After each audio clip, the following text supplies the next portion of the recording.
क्योंकि संत यदि सज्जन है तो उन्हें किसी अच्छे व्यक्ति के यहाँ रुकना चाहिए। और हर एक गांव में 2-4 परिवार ऐसे होते हैं जिनका नाम होता है कि वो परिवार बड़ा सज्जन है, उस परिवार के व्यक्ति बड़ी सुशील है। हर एक गांव में परिवार होते हैं ना, उसका परिवार अच्छा, उसके यहाँ उचित भोजन बनता है या फिर बढ़िया अच्छी सोच के व्यक्ति है वहां पर। संतों ने किसी व्यक्ति से पूछा कि भैया यहाँ पर किसी धर्मात्मा व्यक्ति का घर है? अब कुछ व्यक्ति नगर में ऐसे भी होते हैं जिन्हें संतों का उपहास करने में बड़ा अच्छा लगता है।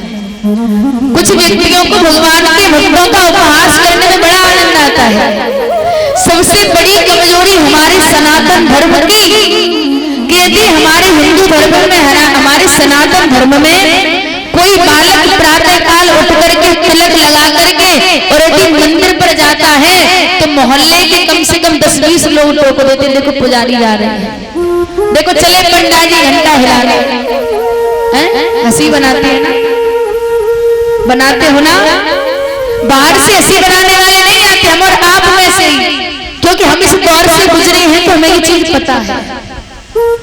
हर एक गांव में ये चीज होती है। मेरे प्रबुद्ध श्रोताओं एक बात याद रखना, हम और आपकी लापरवाही के कारण ही आज हमारी संस्कृति लुप्त होती जा रही है। हम और आपकी लापरवाही से सभी व्यक्ति गरज गरज कर कह देते हैं महाराज हमारा बच्चा फर्राटे की इंग्लिश बोलता है, सीबीएसई बोर्ड से पढ़ता है, बड़ी अच्छी इंग्लिश आती है, लेकिन कभी कोई ये गर्व से कहता है कि हमारा बच्चा संस्कृत के श्लोक उच्चारण करता है? कभी सिखाए? कभी बच्चों की तरफ इतना ध्यान नहीं दिया। फिर जब बूढ़े होते हैं तब कहते हैं कि हमारे बच्चे हमें रोटी नहीं देते, हमारे बच्चे हमसे ढंग से बात नहीं करते। आप मॉडल लोगों में देखिए, बच्चा सुबह से जाता है, सदैव सिखाते जाओ और 3-5 टाइम की नमाज अदा कर। वो लोग तो कभी हंसी नहीं उड़ाते। बच्चे छोटे छोटे होते अपने साथ ले जाना आरंभ कर देते हैं और भर भर के मस्जिद में जाते हैं। लेकिन इस चीज का अभाव हम और आप में क्यों है? हम और आप क्यों नहीं दौड़ देते अपने बच्चों की तरफ? बच्चा सुबह से शाम तक खेलता रहेगा, कभी बच्चे से ये नहीं कहेंगे कि बेटा भगवान के मंदिर में गए। और ज्यादा बड़ी बात नहीं, हर एक गांव में एक मंदिर होता है, कोई मंदिर नहीं तो शिव मंदिर तो हर एक गांव में होता है। कितने बच्चे ऐसे जो शाम के समय शिव मंदिर आरती करने आते हैं? हाथ उठाना।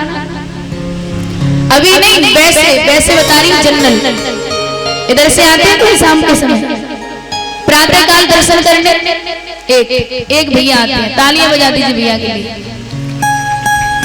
इतने बड़े गांव में अब आप लोग अपने आप में ये विचार करो कि इससे ज्यादा शर्म की कोई बात होगी?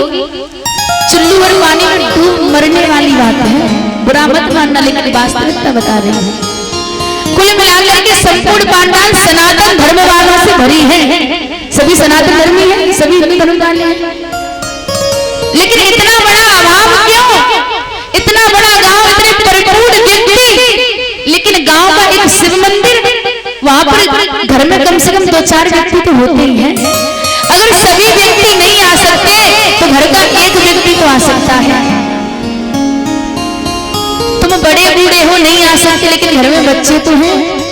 कभी बच्चों को जाकर किया कि बेटा जाओ और जाकर के भोलेनाथ जी के दर्शन करके आओ, जाकर संध्या वंदन करके आओ, प्रातः काल नमस्कार करके आओ, कभी नहीं सिखाते। फिर बुढ़ापे में रोते हैं जब बच्चे बात नहीं पूछते। एक बात याद रखना, बच्चे नहीं बिगड़ते हैं, पहले आप बिगड़ते हो। एक व्यक्ति थे हमारे पास में, बोले महाराज हम क्या करें, हम तो अपने साली औलाद से बड़े दुखी हैं। साली औलाद से। अभी बताओ महाराज, हमने कहा किससे दुखी है? बोले साली औलाद से। तुम बच्चों से साला साली कहोगे तो क्या बच्चे तुम्हारा सम्मान करेंगे? सगे साले से भी व्यक्ति आज के समय साला नहीं कहता, भाई साहब कहते हैं। सगे साले से भी हम साला नहीं कहते, क्या कहते हैं? भाई साहब। और यदि तुम अपनी औलाद से साला कहोगे तो क्या वो तुम्हारे पास बैठेंगे, तुम्हारी बात सुनेंगे? कभी नहीं सुनेंगे। यदि तुम चाहते हो कि हमारे बच्चे हमारा सम्मान करें तो पहले तुम झुक जाओ, पहले तुम बच्चों को सम्मान दो, तब तुम्हें बच्चे सम्मान देंगे। मिलेगा वही जो पहले तुम दोगे। तुम तुम्हारा सम्मान करे, ये कभी संभव नहीं है, क्योंकि लौट करके वही आता है जो दिया जाता है। यदि तुम किसी से प्रेम से बोलोगे तो दूसरा व्यक्ति भी तुमसे स्वतः ही प्रेम से बोलेगा। यदि तुम दूसरे से गाली में बात करोगे तो महाराज लौटकर जवाब गाली में ही आएगा। ये उम्मीद मत कर लेना कि कोई तुमसे प्रेम से बोले। ये इस संसार की वास्तविकता है।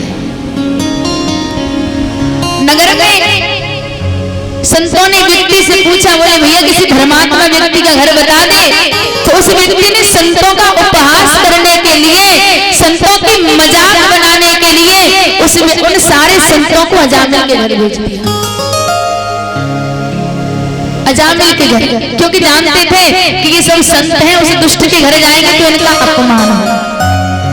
कुछ लोगों को दूसरे के अपमान में बड़ा मजा आता है। व्यक्ति अपने दुख से दुखी नहीं होता, दूसरे के सुख से दुखी होता है। आज के समय संत आए अजामिल के घर। अजामिल उस समय घर पर नहीं था, अजामिल की पत्नी अकेली थी। उस वेश्या ने देखा संत आए हैं, संतों को तो बता दिया था ये धर्मात्मा का घर है। संत आ गए। संतों ने कहा बेटी सांझ हो गई है, आज रात्रि हम आपके यहाँ विश्राम करेंगे, आप हमारे लिए जल पानी की व्यवस्था करें। आप हमारे लिए जल पानी की व्यवस्था करें।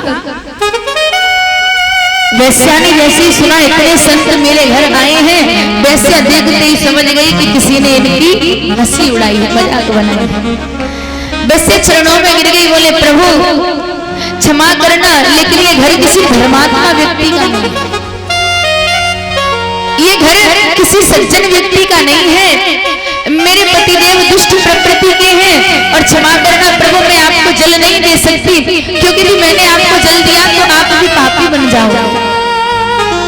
बताया प्रभु मैं वैश्या हूँ और अजामिल मेरे पति हैं जो यहाँ रहते हैं।